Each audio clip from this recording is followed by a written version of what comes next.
Okay, I think we're in. I'm going to edit this part out later, so apologies if you've been waiting patiently for me to get started here. We'll begin now. So we're looking at the question of the Star of David. Is it the Star of Remphan? And this was something that came up in the last video. And I've been kind of thinking about it since, and I've been wondering, okay, this sounds a bit too good to be true. But there are quite a number of people who are convinced that this is the case. And there's also a second question, which was the question of, is the Star of David a relatively new symbol for Judaism, or is it, going back 2,000 years and more? So that's what I'm focusing on today. But primarily this question of, is the Star of David the Star of Remphan? So, first of all, we're going to look at the references to Magen David, or Shield of David. There's a lot of references to the Shield of David in the Bible, or references to God as a shield. The image of God as a shield appears 11 times in the Psalms, as well as 7 times elsewhere in the Bible. So, for example, Psalm 3:3, "But thou, O Lord, are a shield without me, my glory and the lifter of my head. For thou dost bless the righteous, O Lord, thou dost cover him with favour as with a shield. My shield is with God, who saves the upright in heart. The Lord is my strength and my shield, in him my heart trusts. Our soul waits for the Lord, for he is our help and shield. The Lord is my rock and my fortress and my deliverer, my rock, my God, my rock, in whom I take refuge, my shield and the horn of my salvation, my stronghold. And for the Lord is a sun and shield, he bestows favour and honour." So you can see the motif of a shield appears a lot in relation to David, who's obviously the originator of the Psalms. And there are also another few there. We won't go through all of them. So I want to look at some feedback from viewers, which is the trigger for this video today, really. So we have the following. The so-called Star of David was not originally a uniquely Jewish symbol. It only began to be used as a specifically Jewish symbol in Prague from the end of the 16th century and came to be widely recognized as such only in the mid-19th century. Before that, the hexagram was used all over the Mediterranean world by different cultures as a decorative motif. So that's a big question. Could this be true? The idea that the Star of David exists everywhere outside of Judaism and only became specifically a Jewish thing recently. So that's something that we're going to investigate. I think I may have skipped. Oh, no, I didn't. I thought I skipped a slide there by accident. Okay, the other one, which is probably more pertinent, perhaps, maybe. This viewer says the hexagon is a unique geometric shape in that it can be repeated across a 2D surface endlessly with no gaps. It's the shape found in honeycombs. It was commonly used as a decorative device or basic structure for decorative patterns going back to ancient Egypt. It was also used similarly in the ancient Greek and Roman spheres of influence. It's very commonly used in the geometric art of the Muslim world as well. Okay, now the hexagon isn't exactly the same as the Star of David, in terms of, we think of the Star of David has got, essentially, if you were to go the outline of it, you have triangles coming out, as it were. They're basically two inverted triangles. It's not quite the same thing. But in any case, he says, or she says, the Star of David, also hexagram, is nothing but one of many elaborations of the hexagon. It shows up in ancient Jewish art, but no differently than in the art of other cultures of the time. In the Middle Ages, it starts to show up more in Jewish texts. It wasn't used to identify Jewish communities until the 17th century. There was undoubtedly cultural cross-pollination between Muslim and Jewish communities in various parts of the Mediterranean and Middle Eastern world during various times, with each influencing the other. I would hesitate to draw any firm conclusions based on its appearance alone, if those conclusions are not supported by other more substantial evidence. So the idea is that the inscription where there was a Star of David on it mightn't be Jewish if more than Jewish people were using this image. And that's a fair point. But I think in terms of an established opinion here, the idea that the Star of David only began in the 16th and 17th century, it smacks a little bit of the concept that prior to Columbus traveling the Atlantic, people in the Western world believed that the world was flat. Now, this was a myth that was started in the 19th century by Washington Irving, and it took off, and it became part and parcel of what most people were taught in school for about 100 years. Amazing that something out of a novel could suddenly be established as or taken as fact. So we always have to be on our guard when we hear claims like this Star of David only emerged in the 16th century as an image. Now, there's probably an argument that it became more established as a symbol for Judaism, and I think that's probably the sense in which it's meant. But the idea that it wasn't associated with Judaism until quite late, I think that's incorrect, as we'll see. And we'll also see that it actually does go back to the early days of Judaism. Now, whether it's unique to Judaism, I think that's a fair question. We're going to investigate that to some extent as well. We also had this from Methodius and Cyril, reference to Amos 5:26 and Acts 7:43. As we'll see in a second, the implication is the Star of David is actually a star that's condemned by the Bible itself, which seems hard to believe that the Jews would actually use an image that the Bible itself condemns. That doesn't, like, if anyone understands and knows what's in the Bible, it's the Jews. So for the idea that the Jews would actually use an image that the Bible condemns seems a bit far-fetched. But I was still intrigued by that question, so I'm also going to be looking at that as well. So hopefully all of this is sounding interesting to you, and there's a lot to be uncovered here. So let's look at that Amos 5:26. And my point really here is, if this were true as applying to the Star of David, why would Jews ever use it then? So we have various translations there. If we take the English Standard Version, you shall take up Sikkut your king and Kion your star god, your images that you made for yourself. There's a King James Version there, and the words are used Moloch and Chion as well. Okay, so if the Star of David is this star god that is being referred to here, yes, that would be bad. But would Jews be using the same star image? And how do we know that this is what is meant by Amos 5:26? There's not enough evidence there, apart from the fact it's an image of a star. Okay. Now we also have Acts 7:43. If you take the New International Version there at the top, you've taken up the tabernacle of Moloch and the star of your god Remphan, the idols you made to worship. Therefore, I will send you into exile beyond Babylon.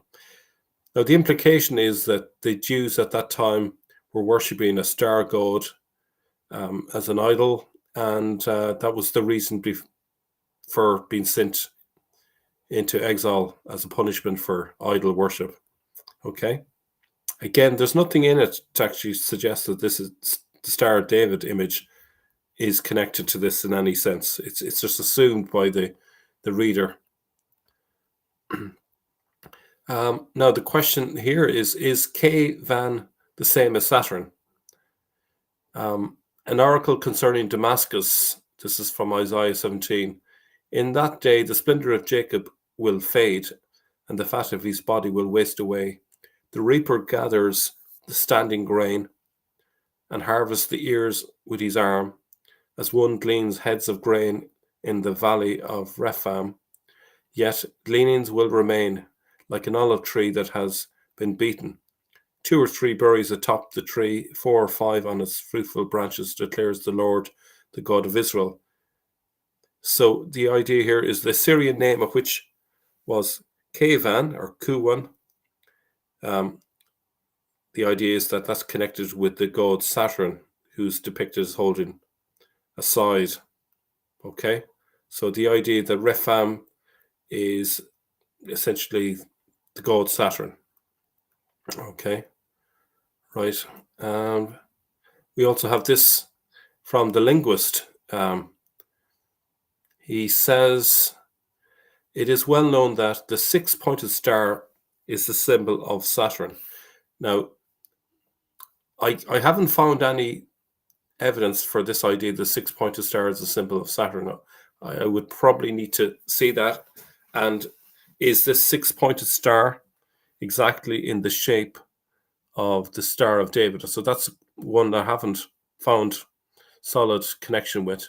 Now, in support of this, the linguist also has some linguistic evidence. In Hebrew, the planet is called Sabte, okay, Saturn, which clearly is from the same root as Sabbath, that is Saturday, the day of rest. Okay, so let's think about this. All of the days of the week, but I think pretty much by and large in most countries in Europe, are based on the various Roman gods. Or other gods like maybe mixing things up. The Viking gods, I think, is Friday, for example. Thursday, Thor. Saturday possibly is coming from this Sabte, Set 7. So that could work.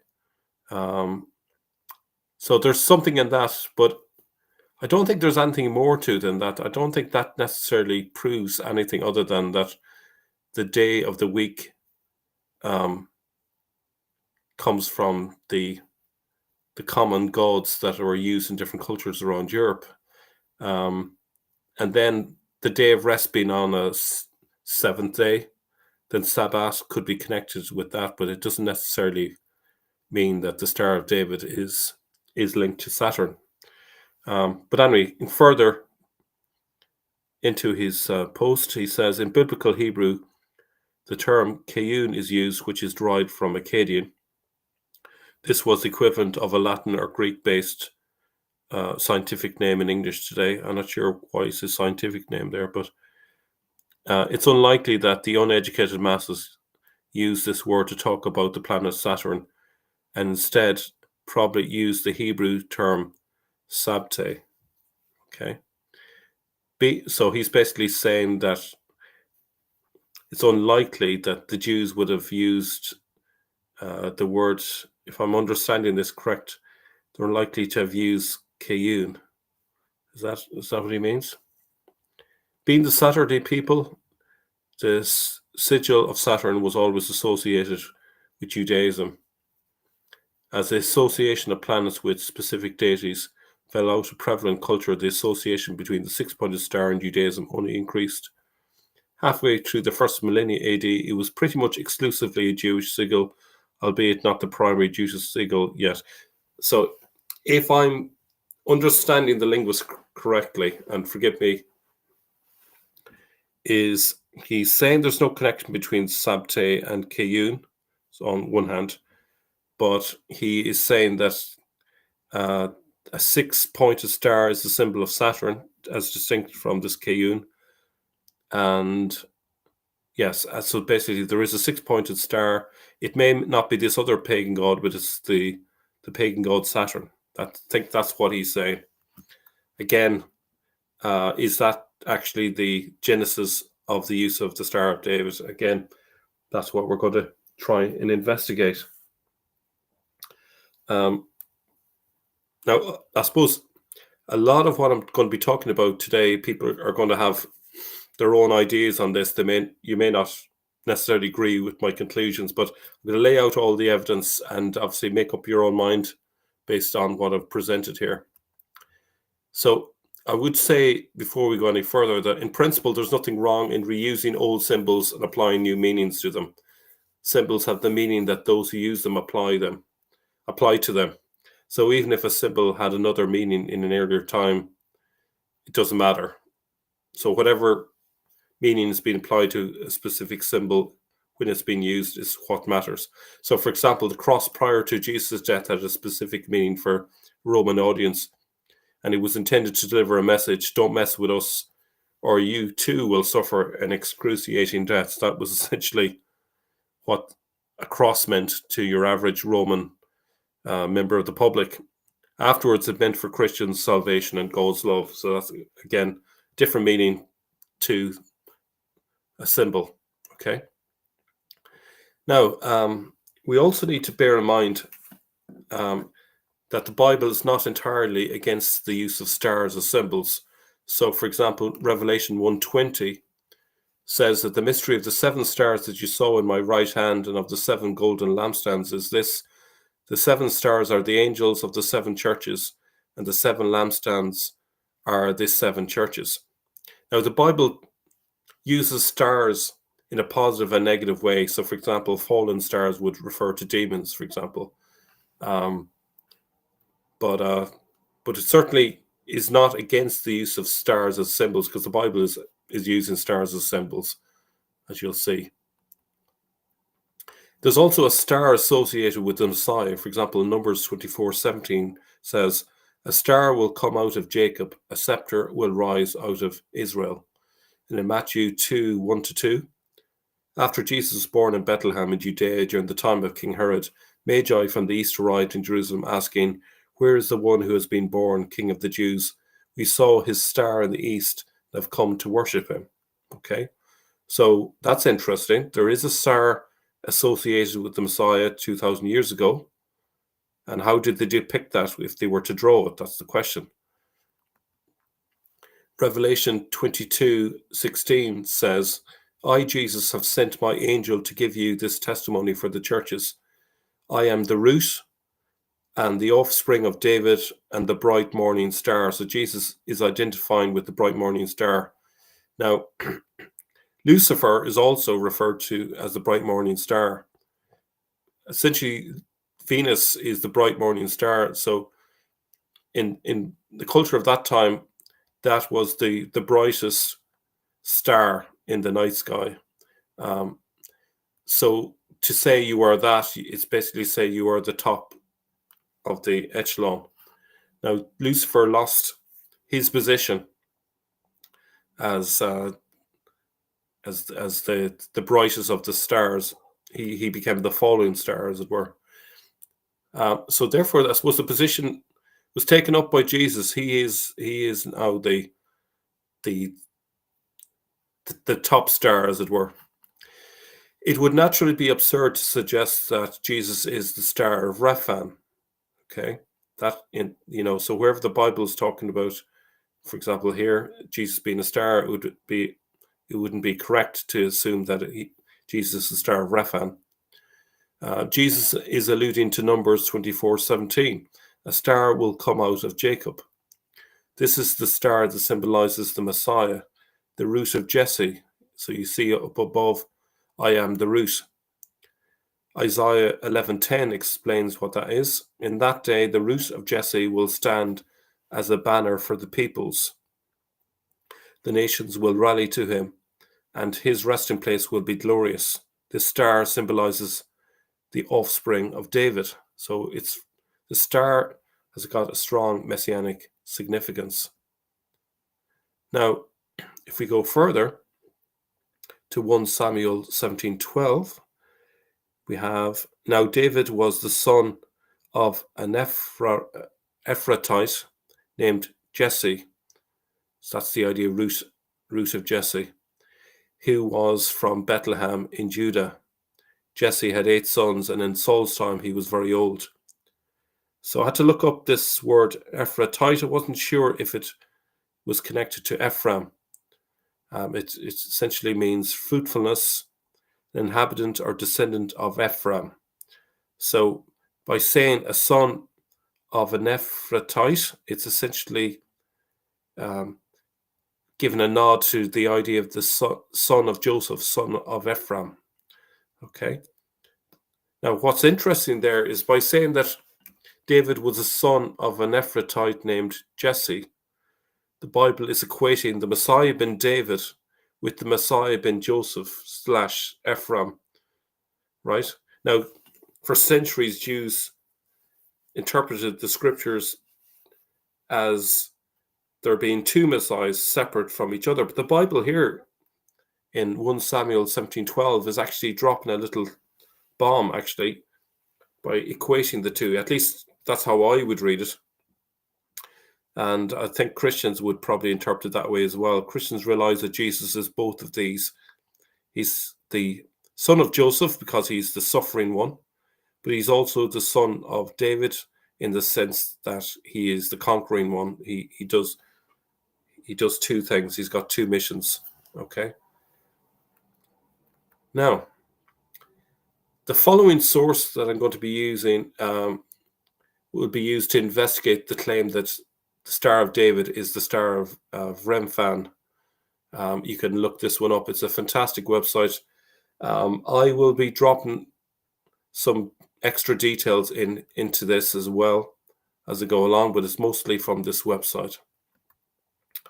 So where in the Old Testament does it mention the Star of David?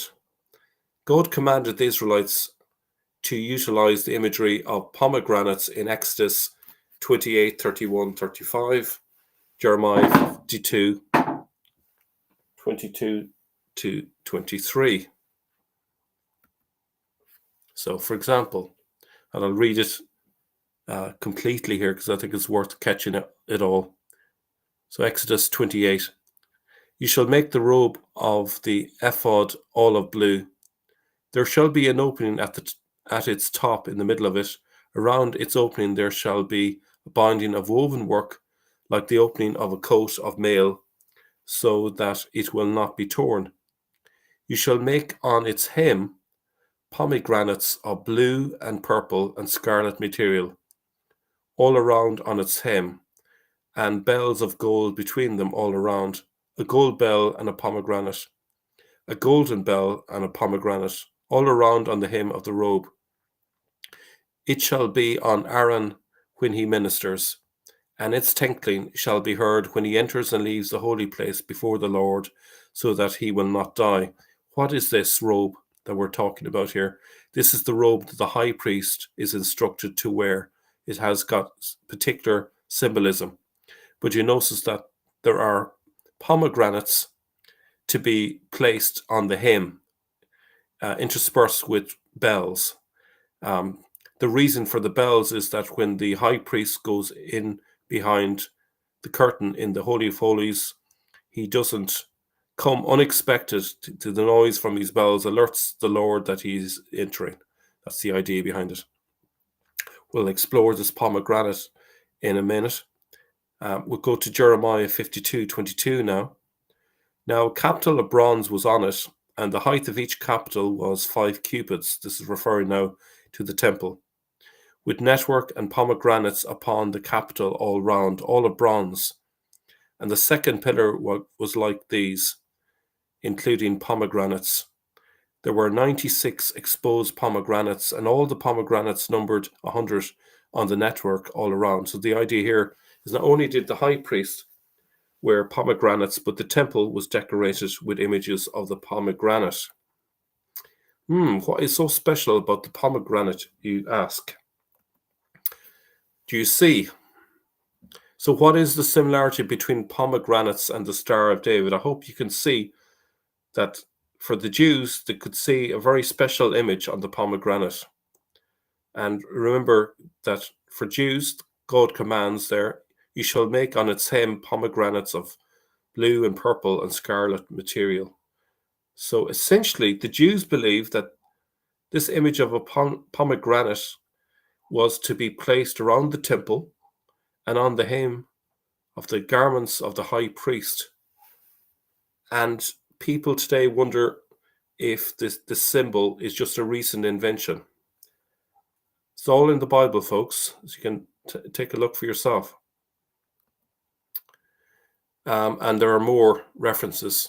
Jeremiah 52, 1 Kings 7, 2 Kings 25, 2 Chronicles 3 and 4 contain descriptions of the use of pomegranates in the adornment of the temple. Solomon built the temple according to God's blueprints given to him by his father David. We know in 1 Chronicles 28, 11 to 19, David received all of the revelation from God of how to build and adorn the temple, which he passed on to his son. In Exodus 28, 31, 35, which we've just read, God instructs to use embroidered pomegranates on the hem of the high priest's garment. Now, you can't possibly see those pomegranates at the bottom of this image here because they're tiny, but essentially the high priest had the Star of David on the hem of his garments. There's the pomegranate there on the right. Now, it depends how they depicted the pomegranate, but essentially just even having the image of the pomegranate suggested that image, which has been since taken to be the Star of David. Okay. Again, this is from the website. This is a big deal. It cannot be ignored. God commanded them to use the imagery of pomegranates on even the most sacred places, such as temples and high priest robes. Hence, they can use it both as 3D and 2D shapes. Do they have permission to use the specific star shape in the Bible? Yes. Categorically, yes, as we've seen. Why would God command them to use this specific fruit for decor in the holiest places if it clearly grows in a satanic arrangement? And can natural shapes in nature even be considered satanic? So you can see the problem. There's no way that this shape is the same as the star of Remphan if God is elsewhere specifically saying, I want this image on the high priest's clothes and on the temple. And not just once or twice, but in large numbers. Furthermore, Jewish culture is obsessed with pomegranates because it's all over their scripture. It would be no surprise then that they would end up adopting the distinct star shape that clearly stands out in the fruit. The pomegranate has been cultivated all over the Mediterranean region since ancient times and was well known in the biblical period. It is one of the 7 species for which the land of Israel is praised, Deuteronomy 8:8, as one of the fruits brought back by the 12 spies, Numbers 13:23. Pomegranate designs are part of God's instructions for the making of priestly garments, Exodus 28:33-34, 39:24-26, as well as the ornaments atop 2 columns in the Beth Hamikdash, i.e. the temple, built by King Solomon.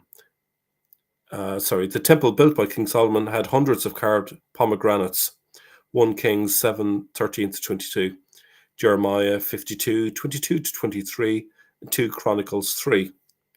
As per his father David's blueprints for the temple that was commissioned by God, 1 Chronicles 28, 11, 19. As you can see, there's an awful lot of biblical support for the use of this image. A pomegranate was used as a symbol on Jewish coins from the period of the Great Revolt, and in contemporary times it was chosen to adorn the 1.2 shekel stamp along with the shofar. Pomegranates are also associated with Rosh Hashanah, the Jewish New Year, one of Judaism's holiest days. The pomegranate plays a historically prominent role in Jewish art and decor, appearing on pottery lamps, the sides of buildings, and burial fixtures such as sarcophagi and ossuaries. Sarcophagi, hard one to say. They have also appeared on scrolls as well as on the shewbread table and the temple menorah. More specifically, branches with 3 pomegranates, similar to the ones on the shekels, adorn the marble screen in the synagogue at Hamat Tiberias and decorate a ring found in Jerusalem. Pomegranates were also a primary decoration used in the Capernaum temple, alongside the Ark of the Covenant, the menorah, and the Stars of David. So, just remembering again, of course, that on each pomegranate you have a Star of David at the base of it. According to Mark 1:21-22, one Sabbath Jesus taught in the synagogue in Capernaum. Now, the Capernaum synagogue, where we have the Star of David, we should point out, was what's the word for it? Reconstructed, let's say, a few centuries later. The foundation was there at the time of Jesus was built upon. So the Star of David that's there is from, I believe it was the 4th century, so not from the 1st century, just so we're clear. And we can see some examples from that Capernaum synagogue there. Now you can see, I would say in the top image, you can see clearly the Star of David, and second one down, you can see some of the pomegranates there, particularly the one on the far right there. And we also have this 3rd century image of the Star of David in Ein Yael, South Jerusalem. Okay, it's unmistakably a Star of David. We're meant to believe that this only became popular for Jews in the 16th and 17th century AD, but as we can see, it's been referenced in the Bible through the use of the pomegranate, and we can see this is not being lost on Jews, it's being used in their buildings. We also have a very important document, the Leningrad Codex, the oldest complete manuscript of the Hebrew Bible, dated 1008 AD.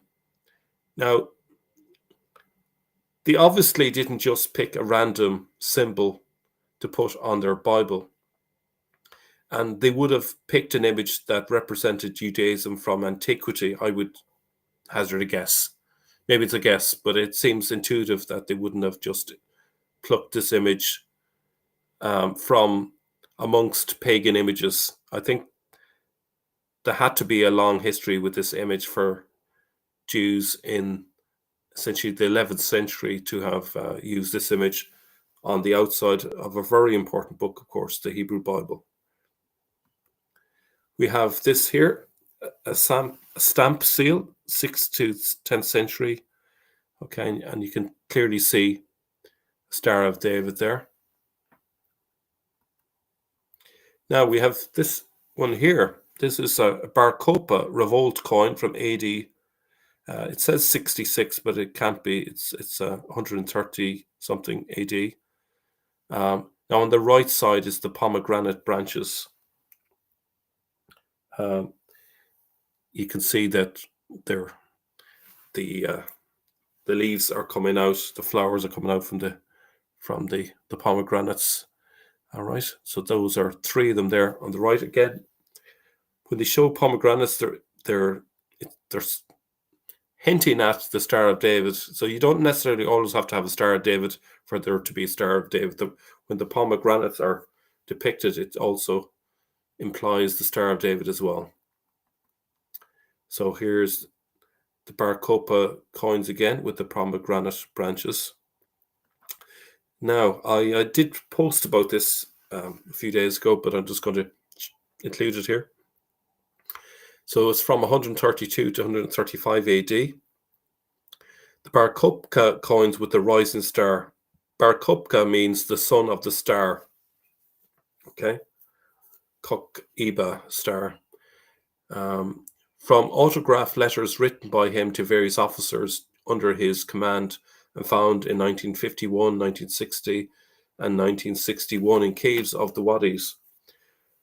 Murabba at Sayal and Habra in Jordan and Israel. See Dead Sea Scrolls. It is certain that his name was Shimon ben Kokhba, attested in a Greek letter as Shimon Kokhba. Rabbi Akiba ben Joseph, who approved of the revolt, regarded him as a Messiah. And we see that in the Jerusalem Talmud, Ta'anait 468d, and applied to him the oracle of Balaam, a star shall advance from Jacob, Numbers 24:17. So you can see that they're applying the motif of the star to Messiah figures. And they're using that as proof. He was thus responsible for another wordplay on Simon's name, in which the patronymic Ben Kokhba was changed to the Aramaic Bar Kokhba, the son of the star. Okay, so that's a little bit more evidence there. Now we also, again, just to disprove the idea that Jews invented the Star of David in the 16th or 17th century, not invented, but suddenly out of nowhere, it became officially their symbol. But again, the Pentateuch frontispiece of Deuteronomy, 13th century Hebrew manuscript. Okay, so you can see Star of David, the Magen David is there again. So we could actually see that not just 3rd century, we've seen it now 13th century, we've seen it in the 11th century, and I'm sure we could literally create a panoply of different images going through each of the centuries as evidence that actually it was never absent from Jewish tradition as a symbol. Obviously, Jews had other symbols as well, like the menorah, but this was a significant symbol for them. Here's another one. This is a talismanic scroll bearing Solomon's seal, 11th century. As David's son, Solomon took the mantle as king, and it's thought that the seal of Solomon is the same symbol as the Star of David. And just, I think there's a modern image, of course, but pomegranates also on a Talmud cover, again, testifying to the antiquity of the use of the image of pomegranates, going all the way back to those Bible passages that we've read earlier.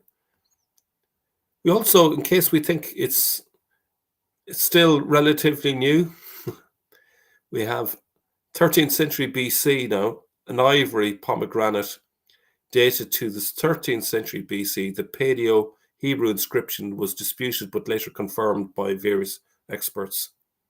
Okay, so there's a long tradition of using pomegranates in Judaism. Okay, so that's the first argument. The second argument is intriguing. It's fascinating, I think. I really thought this was amazing. I wasn't aware of this. The Star of David, it comes directly from the name David. The Star of David can be derived from the name David itself in a very straightforward way. It was likely his signature, seal, or insignia. So in Hebrew, David is spelled Dalet, Vav, Dalet. 3 letters, as you can see on the screen there. Okay. And in ancient Hebrew, the letter Dalet was a triangle. Latin letter D and Greek delta are also derived from it. Now, I can hear you say, but Mel, that triangle is pointed in the wrong way. The Star of David is actually pointing upwards and downwards, you know. This is pointing in the wrong direction. Okay. Well, if you go to Paleo-Hebrew script, it's way more obvious. As you can see there now, that in ancient Hebrew, that was how the letter D was depicted. Okay. So there's the evolution. Now it's interesting, if you combine an early Hebrew D with a middle Hebrew D, put them on top of each other, you have a Star of David. So the top 2 there on the left, that's what I'm talking about. And there's another word. You can see that actually the Dalet, the D, means door, depicts a door. It comes from the Phoenician alphabet. The Hebrew was influenced by Phoenician, 1250 BC there. So they've just taken it from that. It's kind of evolved. Here's again. All right. A little bit more evidence here. The Tel Dan Stele, discovered in 1993, is an inscribed stone erected by Hazael, a king of Damascus in the late 9th, early 8th centuries BC. It commemorates the king's victory over 2 enemy kings and contains the phrase, Let me see if I can find it written so I can read it. David something or other. No. Bit David, or probably Bait David is probably how you pronounce it. Yeah, I was trying to read it left to right. A schoolboy error there. So Bait David, which most scholars translate as House of David. Other scholars have challenged this reading, but it is likely that this is a reference to a dynasty of the Kingdom of Judah, which traced its ancestry to a founder named David. Okay, so that's just really support for the idea that there was a House of David at one time. The middle letter, Vav, literally means hook, conjoin, or connect, or and. The letter by itself directly translates as and. Okay, there it is, Vav. Okay, so you have it means and, essentially. So David is, again, let's just remind ourselves. Go back here a second. So David is Dalet, Vav, Dalet. Okay, Dalet means door. Okay, but Vav means link or and. So Dalet and Dalet. Okay, that's what David is, essentially. All right.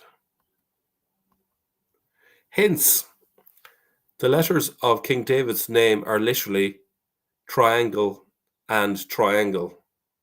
It's absolutely genius. I had to put a chef's kiss there because it's just incredible. So you can see then why in David's temple they would be so keen to put pomegranates everywhere, because of the beautiful deep symbolism that's there. The triangle and triangle of the pomegranate image would surely want to be adorning David's temple because of the connection there. Amazing. This means that people who say the Star of David is satanic are calling David's name satanic. Seals or signatures of kings were used in the Bible, for example, in Esther 8:8. Now write another decree in the king's name on behalf of the Jews as seems best to you, and seal it with the king's signet ring. For no document written in the king's name and sealed with his ring can be revoked. And this is the writer of the website that I'm referencing here. If I had to guess what King David's signet was, then I would bet on the same symbol that has been associated with his name throughout the ages, which also happens to be his actual name. So there it is again. You have triangle and triangle, David. The letter Dalet was a triangle symbolizing a tent or doorway. Okay. And letter Vav was a hook or peg symbolizing connection. It's amazing. And just to back that up, Jesus, who is the Messiah, is using lots of this imagery in his words. He says, I am the gate. Whoever enters through me will be saved. Yeah. They will come in and out and find pasture. And actually, when you think of it, it's symbolizing a tent. A tent is where you would find, a tent would be set up outdoors, obviously, in the pasture area. So it fits lovely with this, I am the gate. And then Revelation 3:20, here I am, I stand at the door and knock. If anyone hears my voice and opens the door, I will come in and eat with that person and they with me. Notice you have the reference to the door twice. I stand at the door and opens the door. Do you see that? Amazing. So you have actually literally hidden in this sentence, David. The word David is there, Dalet and Dalet. The door and the door. Amazing. Incredible. Within Judaism, the Star of David carries a wealth of symbolism and meaning. One interpretation holds that the two interlocking triangles represent the inseparable connection between God and the Jewish people. It is said to symbolize the unity and harmony between the divine and earthly realms, evoking a sense of spiritual transcendence. Now, when I read this, I was thinking, I wonder if I examined the Our Father and thought about the triangles in that sense. Maybe one triangle pointing upwards to heaven, to God, one triangle pointing downwards to earth, to us. I wonder what would happen. And I just thought, I'll look at the Our Father and I will parse it. So here it is, the Our Father with the triangles. And try and keep track of how many triangles point down and how many triangles point up. The Our Father carries this dual upwards downward focus. Imagine with the triangles. Okay, so our, that's pointed downwards because it's us. Father, okay, that's upward. Who art in heaven? Okay, that's an upward triangle. Hallowed be thy name, another upward triangle. Thy kingdom come, where? Down on earth, so that's the down one. Thy will be done, where? On earth, so downwards. On earth as it is in heaven, downwards, upwards. So downwards, okay. I hope you're keeping track of all these down arrow triangles and up arrow triangles even. Give us, okay, so who's giving? It's God, so God the Father, give us. Okay, potentially that's two triangles there, but I've stuck with one. Give us this day our daily bread. Okay, so us this day our daily bread. I think I put the triangle in the wrong place. It should be us this day our daily bread. That's pointing downwards. And forgive us our trespasses. Okay, so I could possibly have parsed that into two, I suppose. In any case, I've done it that way, upwards. As we forgive those who trespass against us. So that's to do with us downwards. And lead us, pointed upwards, not into temptation, but deliver us from evil. So there's another downward triangle. So at least how I parsed it, I counted them up. It led to 7 stars of David if you add up all the triangles. But I suppose you could parse it in lots of different ways there. So that's it. That's my assessment of the Our Father, is that it's a messianic prayer that fits in perfectly with Jewish symbolism around the messianic figure and the Star of David, etc. Now, the challenge to that would be, but pagans use it in their occult witchcraft. That's the challenge. Yes, witches use all kinds of pointed star shapes and geometrics, most commonly the pentagram. All ancient cultures incorporated very simplistic geometric shape there is. Every simplistic geometric shape there is. So, anything that was a shape could have been used. From a religious perspective, darkness can take, I think it's darkness can't overtake good things and use it for its, okay, let me just read that again. From a religious perspective, darkness can overtake good things and use it for its own evil. This doesn't mean the original is evil. Goats are cute farm animals, but because the Baphomet uses them, does it mean they're officially satanic? LGBT makes use of rainbow symbolism. Does that mean rainbows are officially gay? I would say no. No, it means that they take it and use it for their own goals. Anything can be used for good or for evil. And evil can most definitely hijack things that are good and use it for evil. Consider these examples. In Catholicism, they believe that St. Peter was crucified upside down because he said he wasn't worthy of being crucified the same way his master was. This was around 60 to 70 AD. And this is why sometimes you see upside down crosses in Catholic art, but Satanists and witches adopted it and flaunt it everywhere. Does this mean that the original is also satanic? So I would say no. Fun fact, the pentagram was once a Christian symbol representing the 5 wounds of Jesus, the 5 senses, and the 5 knightly virtues. In the past, the pentagram was commonly seen as a symbol for good and for protection against evil. It is found in Christian cathedrals, temples, churches such as Amiens Cathedral, Collegiale Notre Dame Church, etc. And then the last one, of course, is the Nazis took over the Hindu swastika. Does that mean that the Hindu swastika is now a symbol of evil for Hindus? I would say no.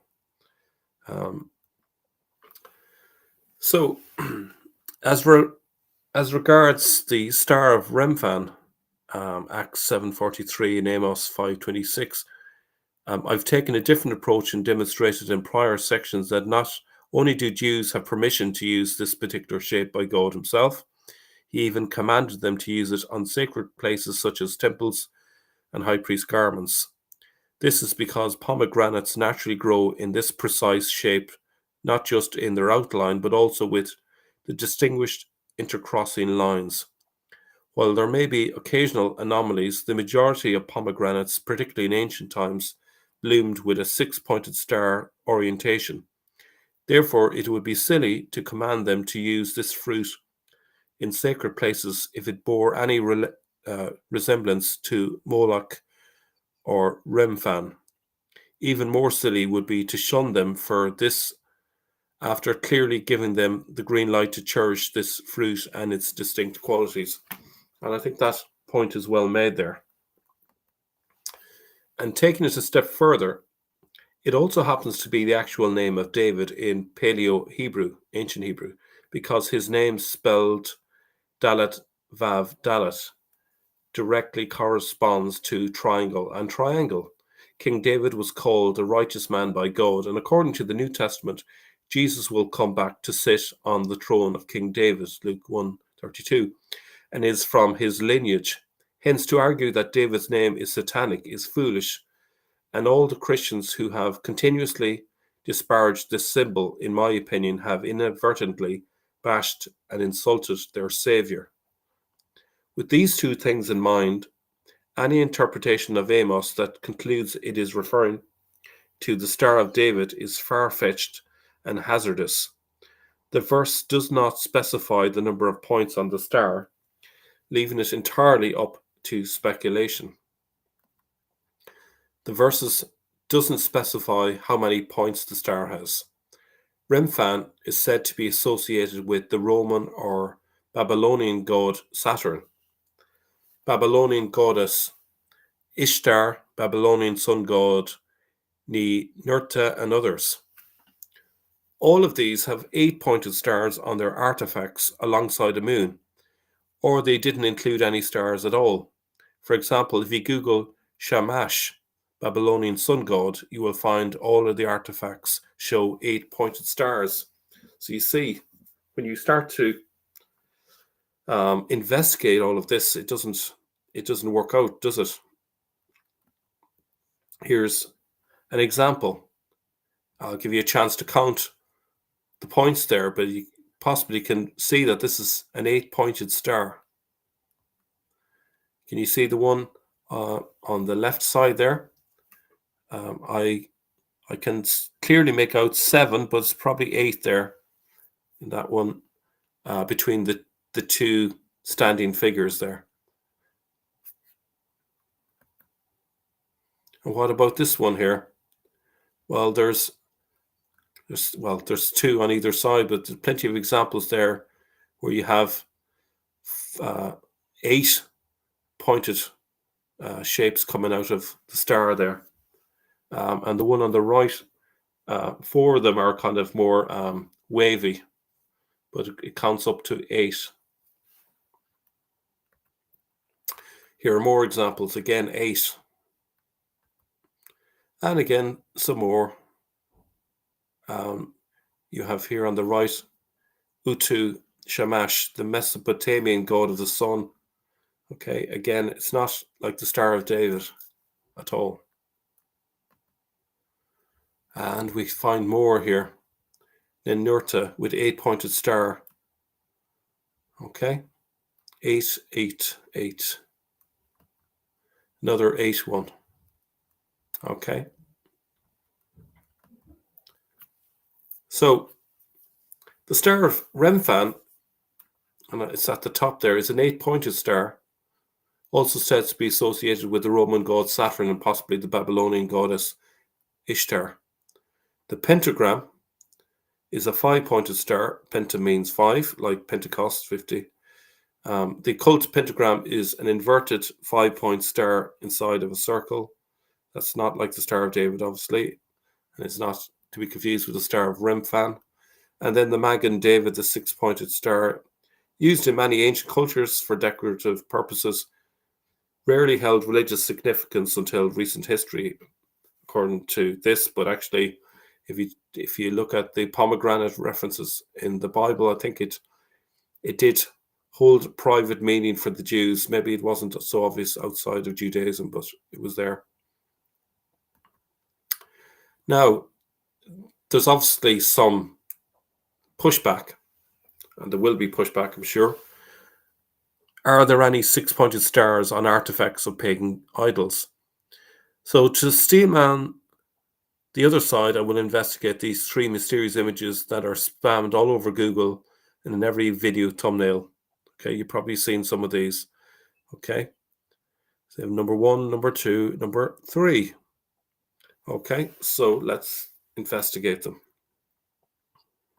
So let's start with this one. It seems at first glance that it's an ancient image, but actually the first image is of an apartment building in St. Petersburg, Russia. In 1861 to 1862, the architect Maevsky, by order of the merchant T.A. Solovyov, built a 4-story stone apartment building here, and you can see the references. The initial image is zoomed in and in grayscale, which makes it appear more archaic than the actual. It is most likely art of Moses with horns rather than a pagan god, because depicting Moses with 2 horns was common. The horned Moses in medieval art, let's go into that. A curious feature of medieval and Renaissance depictions of Moses is that quite a few paintings and sculptures imagine him as horned. Indeed, he looks a lot like a pagan horned god in many of them. Many scholars believe this was due to a mistranslation in the Vulgate, the Latin translation of the Hebrew scriptures completed by Saint Jerome. Now, I haven't gone down the rabbit hole of what passage it was in the Bible that refers to Moses having horns. Maybe that could be something for later, but for now we'll just accept that it's a mistranslation there. A little bit more there on that. What about the second image? This statue of Moloch was a movie prop created for the film Cabiria 1914. I'm sure you've all seen this image. And the original sculpture in the movie didn't even include the 6-pointed star. In the movie, it had a star with 9 points, but then what happened was the 6-pointed star was a later addition for when it was put in the National Museum of Cinema in Italy. And also the subsequent star doesn't quite resemble the Star of David because it is squashed into a different ratio and lacks the intercrossing lines created by 2 equilateral triangles. So thankfully they avoided making it look like the Star of David. And that's a close-up. I think that's pretty clear. Okay. What about this one, the third image? So yes, this is indeed one, if not the only fringe artifacts that includes a 6-pointed star next to a pagan god. The rest of the Mesopotamian artifacts from the same group had different numbered stars. Whereas the Star of David is 2 equilateral triangles with intercrossing lines, this is more likely a planet with radiating rays coming out of it, as you can see in the yellow box there, bottom right hand. Okay, the way the rays are drawn, they even go slightly inwards as opposed to the 2 equal triangles. The number of rays just so happens to be 6, but there is no reason to think that it has any relation to the Star of David patterns, especially when we consider that among the 50+ artifacts depicting the same pagan idols, none of them have the distinct 6-pointed star. So this could be just an accident, really. As you can see there, it doesn't actually create the Star of David shape exactly. They were kind of curving in, if that makes sense. So, in relation to the idea that the Star of David is the Star of Remphan, I consider that to be false and debunked. But what do you think? I haven't had a chance to look at your comments, but I'm now certainly going to have a look at them now. So without further ado, I'm just going to look at the random. The gay rainbow only has 6 colors. Fair point. It is certainly different.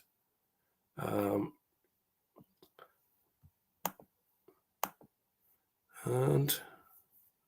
oh, let me just see what I'm doing something wrong here, I think. Okay, there we are. Remphan is more like an inverted pentagram. Okay, fair point.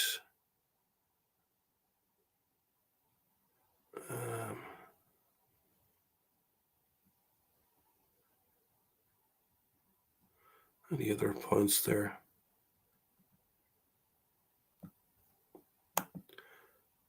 No. We say David in Hebrew. Or David? Would it be David? Okay. That's interesting.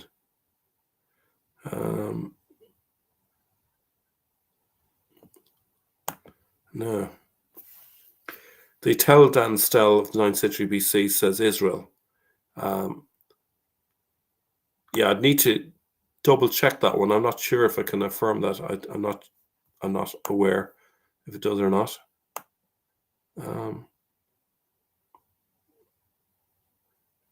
Okay.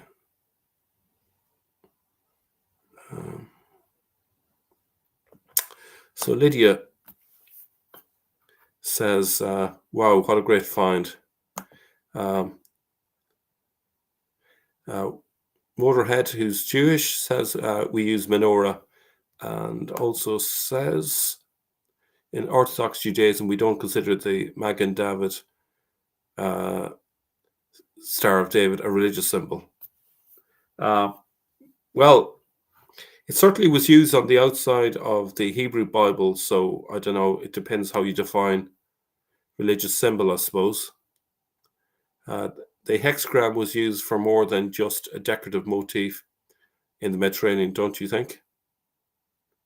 Yeah, I think it was used more than just a decorative motif. Let me see here. Let's see. And yes, thank you. So that's the Hebrew there, Shield of David or Star of David. Thank you. I hope I'm catching most of the comments here. Again, Islam comes from the Judeo-Nazarenes.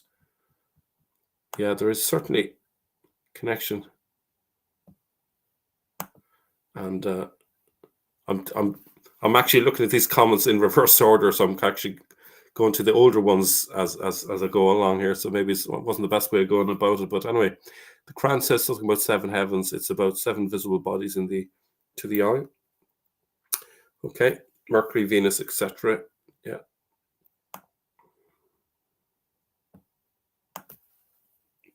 Another one here. Do all sects of Judaism use the Star of David? Are there any that explicitly reject it? Good question, Milton. I don't know the answer to that question. Maybe someone can leave a point about that one.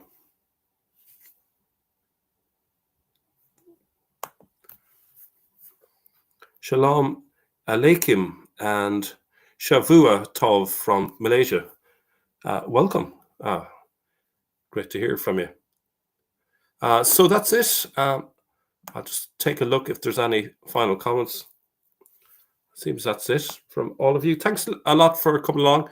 I will certainly trim off the few minutes of messing around trying to get the PowerPoint to work. I'll have to write down for future reference what to do to actually get the PowerPoint to work correctly. It's a bit of a trial error and I'm a bit of a technophobe, so apologies. Thanks a lot for dropping